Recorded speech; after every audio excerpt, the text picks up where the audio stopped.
सरकार की बेरुखी के कारण उनने अभी तक हम लोगों की सुध नहीं ली।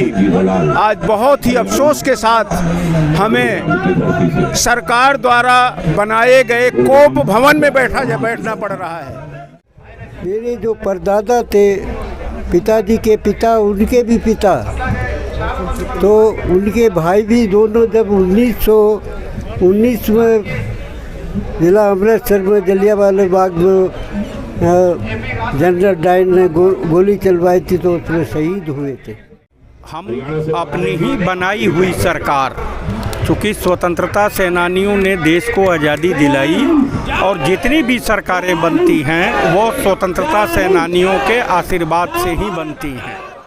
हम यहाँ एक सांकेतिक धरना दे रहे हैं स्वतंत्रता परिवार संग्राम सेनानी परिवार समिति की ओर से। तो हमारे हरिद्वार से संयोजक श्री जितेंद्र रघुवंशी जी हैं जो हरिद्वार से आते हैं और उनकी देख रेख में एक कार्यक्रम हमारा चल रहा है। नमस्कार, मैं हूं रूप सिंह गुसाई और आप देख रहे हैं ANC इंडिया, खबरों में खबर, आपकी खबर। इस वक्त मैं मौजूद हूं जंतर मंतर पर और यहाँ पर जो अखिल भारतीय स्वतंत्रता संग्राम सेनानी समिति है उनके तत्वाधान में यहाँ पर एक दिवसीय सांकेतिक धरना का प्रदर्शन किया गया है, कार्यक्रम किया गया है। और इसमें जो आज जो है अशफाक उल्ला खान और राम प्रसाद बिस्मिल की पुण्यतिथि पर इस कार्यक्रम का आयोजन किया गया है। तो मैं आपको दिखाने की कोशिश करता हूँ। आप ये देख सकते हैं यहाँ पर राम प्रसाद बिस्मिल एवं अशफाक उल्ला खान के बलिदान दिवस पर यहाँ पर जो है भारतवर्ष के तमाम राज्यों से जो लोग यहाँ पर आए हुए हैं और उनका केवल इतना यही कहना है कि स्वतंत्रता संग्राम के जो सेनानी हैं, उनके जो शहीद परिवार हैं, उनके सम्मान के लिए यहाँ पर ये समिति बनी है। और ये जानने की कोशिश करते हैं कि ये कार्यक्रम क्यों करने की इनको ज़रूरत पड़ी है, आखिर इनकी मांग क्या है, क्या ये धरना कर रहे हैं, सभी कुछ जानने की कोशिश करेंगे। तो आइए मिलते हैं इनसे।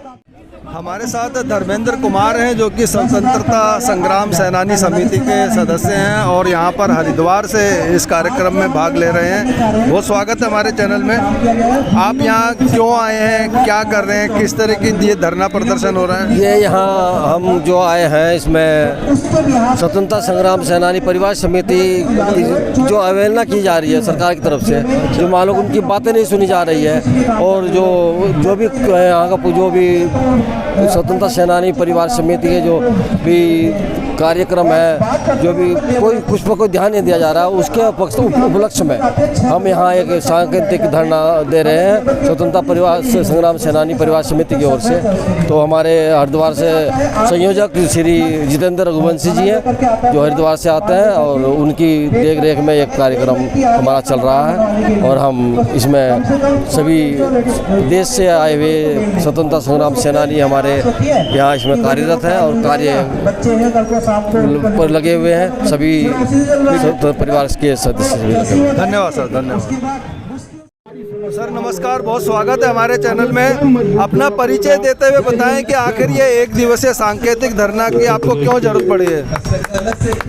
ये एक दिवसीय धरना यहाँ हमें मजबूरी में देना पड़ा है। पिछले कई वर्षों से अपने स्वतंत्रता संग्राम सेनानियों के सम्मान और अपने अस्तित्व की रक्षा के लिए हम सरकार से निवेदन करते रहे हैं, लेकिन सरकार की बेरुखी के कारण उनने अभी तक हम लोगों की सुध नहीं ली। आज बहुत ही अफसोस के साथ हमें सरकार द्वारा बनाए गए कोप भवन में बैठना पड़ रहा है। जिस तरह से पहले राज्यों में कोप भवन राजाओं के यहाँ होता था, उसी तरह से सरकार ने जंतर मंतर को एक कोप भवन बनाकर रखा है। जो असंतुष्ट हों यहाँ पर आएँ और आकर के यहाँ पर केवल गिड़गिड़ा कर चले जाएं। हम लोग गिड़गिड़ाने वालों में नहीं हैं, हम लोग देने वालों में हैं। हमारे पूर्वजों ने देश को आज़ाद करके इनके हाथों में सौंपा है, तो इसके लिए नहीं सौंपा है कि ये वो हमारे अमर शहीद और हमारे स्वतंत्रता संग्राम सेनानी इस तरह अपमानित होते रहें। उनके सम्मान के लिए हम यहाँ पर ये हमारे केवल पदाधिकारी इकट्ठा हुए हैं, हम सेनानी परिवारों को हमने नहीं इकट्ठा किया। पर अब यदि सरकार ने इसी तरह से उपेक्षा की, इसी तरह से अपमानित किया, तो अगले दिनों पूरे देश भर के हम स्वतंत्रता सेनानी परिवारों को एकत्रित करेंगे और इसके बाद फिर हम जंतर मंतर में नहीं बैठेंगे, इसके बाद हम रामलीला मैदान में बैठेंगे। बैठेंगे, इसके बाद हम संसद भवन को घेरेंगे और इसके बाद हम तब तक नहीं यहाँ से जाएंगे जब तक सरकार हमारी आवाज़ को, हमारे स्वतंत्रता सेनानियों को वो सम्मान नहीं प्रदान करेगी और हमारे अस्तित्व को स्वीकार नहीं करेगी, तब तक हम यहाँ से जाने वाले नहीं हैं। इसलिए मैं फिर से आग्रह करूँगा, हम यहाँ सरकार के विरोध के लिए नहीं, हम स्वतंत्रता सेनानियों के सम्मान की रक्षा के लिए यहाँ बैठे हैं, उनके अस्तित्व की, उनके परिवारों के अस्तित्व की रक्षा के लिए हैं। तो इसलिए मैं फिर से निवेदन करूँगा कि सरकार शीघ्र से शीघ्र हम आज जो प्रतिवेदन दे रहे हैं उस पर विचार करे और एक हमारे प्रतिनिधिमंडल को बुला करके हमारी समस्याओं का समाधान करने का प्रयास करे। जय हिंद, जय भारत। एक बार अपना परिचय दे दीजिए। मुझे जितेंद्र रघुवंशी कहते हैं। ये संगठन हमारा है, इसमें हमारा भी संगठन है और 36 संगठन मिल करके देश भर में सेनानी परिवारों के हितों की रक्षा के लिए जो 36 संगठनों के बैनर हैं यहाँ पर, उन सब के प्रतिनिधि यहाँ आए हैं। तो हमारा और स्वामी ये हमारे नित्यानंद जी बैठे हुए हैं, हमारे 113 साल के स्वतंत्रता संग्राम सेनानी यहाँ विराजमान हैं, जो हम लोगों की आवाज़ को सुनकर यहाँ भागे भागे चले आए कि हमारे बच्चों को वो अधिकार क्यों नहीं मिल रहा जिसके लिए हमने कुर्बानी दी है। इसलिए यहाँ ये एमिनेंट कमेटी भारत सरकार ने बना रखी है, वो एमिनेंट कमेटी के सदस्य भी यहाँ विराजमान हैं। यहाँ स्वतंत्रता संग्राम सेनानी वीरांगनाएं सब यहाँ केवल एक ही काम के लिए आए हैं कि हमारी आवाज़ सुनी जाए। मैं जितेंद्र रघुवंशी, महासचिव स्वतंत्रता सेनानी उत्तराधिकारी परिवार समिति। जय हिंद। धन्यवाद सर। और आइए अब मैं आपको मिलवाता हूं जो उत्तराखंड देवभूमि से आते हैं। और मैं आपको बता दूं कि 113 वर्ष की इनकी आयु है, उसके बावजूद भी स्वतंत्रता संग्राम सेनानी समिति के लिए यहाँ पर देश में जो है अपनी आवाज़ उठाने के लिए यहाँ पर आए हैं। तो बहुत स्वागत है आपका। सादर प्रणाम आपको, सादर प्रणाम आपको। आप बताएं कि आप इतनी बड़ी आयु के बावजूद आपके तमाम जीवन के अनुभव हैं, क्या कहना चाह रहे हैं आप?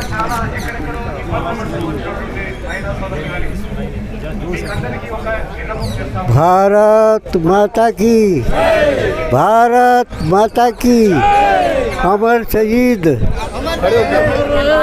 खड़े होके लगा दो, खड़े होके। नहीं सही है, दोनों लगा लो। जितनी मुझको याद है मैं बताता हूँ।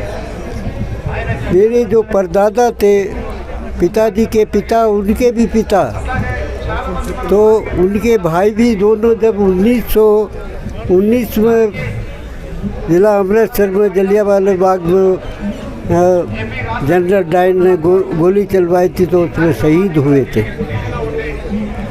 और मैं बिजनौर का रहने वाला हूँ, उत्तर प्रदेश का। और बिजनौर में 1905 में नगीना में गोली चली, उसका भी सामना किया वहाँ के निवासियों ने। और मैं बताऊं, मैं भी शहीद हुआ और 5 वर्ष तक मुझे आत्मघर नहीं मिला। 5 वर्ष के बाद मुझको आत्मघर मिल गया और उन्हीं क्रांतिकारियों के घर में। और उससे पहले महर्षि ऋषि दयानंद, मंगलराम पांडे और जो हमारे परदादा थे जो कि 19 1857 को उनको बम को उड़ा दिया था। उनके पास 4 तोप थी, 4000 आदमी थे और उनकी मजलिस भी थी। तो उनकी बहुत लाखों की फौज थी और सैकड़ों में, हज़ारों में तोप थी जो कि उनको उड़ा दिया गया। और उसके बाद 1942 में नूरपुर में गोली कांड हुआ। जो भी एक जनरल ऑफिसर थे उन्होंने आदेश दिए को उसको डीएम को और गोली चलवा दी गई। मेरे सामने लक्की सिंह और परवीन सिंह शहीद हुए। और 1932 में मुझको मेरी गर्दन, मेरा नीचे पीछे से ये दोनों घुटने, दोनों कुल्ले तोड़ दिए गए। और क्या बताऊँ आप, मैं इनका सबका अभिनंदन करता हूँ जो ये भी के जो स्वतंत्रता सेनानी आए या उनके पदाधिकारी आए। इनकी समस्या जो है उसको पीएम ने वो सब ने समाधान कर दिया जाए, बहुत और नहीं कर दिया तो ये आपने इन्होंने कहा ये उसको करके रहेंगे। ये स्वतंत्रता सेनानियों के पुत्र हैं, ये पीछे कदम नहीं हटाए देंगे। बनने से नहीं डरते, मैं भी नहीं डरता आपकी बनने से। धन्यवाद, बहुत धन्यवाद आपका, बहुत बहुत धन्यवाद, बहुत बहुत आपका धन्यवाद।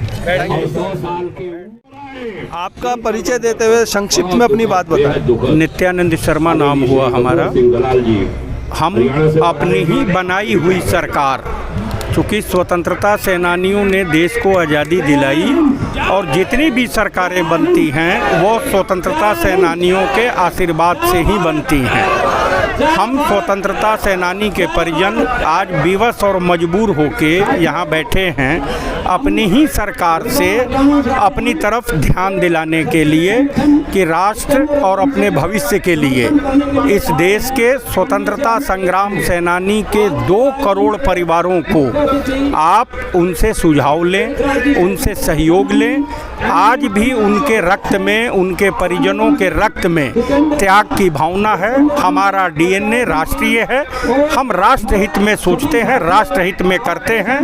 और अगर हमारे सुझाव नहीं माने गए तो अगर हम ब्रिटिश सत्ता को 7 समुंदर बाहर कर सकते हैं तो हम में इतनी ताकत है कि अपनी बनाई हुई सरकार को भी हम पदासीन कर सकें, उनको गद्दी से उतार सकें और राष्ट्र हित वालों को हम संसद में भेज सकें। जय हिंद। धन्यवाद सर, धन्यवाद। मैं हिमाचल बिलासपुर से बिलोंग करती हूँ, वहाँ से हूँ, स्वतंत्रता सेनानी परिवार से हूँ। मेरे पति देव जो थे वो बहुत ही राजा और अंग्रेज़ों से लड़ करके आज़ादी दिलाई। राजा जो रियासत होती थी उनको भी थोड़ा तो प्रजामंडल को वो मेंबर थे, तो फिर उनके बीच में इन्होंने जितना कष्ट झेला, तो आज का जो नया ब्लड है, नए नौजवान है, नए उत्तराधिकारी हैं, वो ऐसा बताए जो आज की डेट में चाहे कोई भी पार्टी हो, पार्टी का नाम नहीं लूँगी, कोई भी पार्टी है उसमें एकता अपने बीच में नहीं है। कभी वो सैनिक के प्रति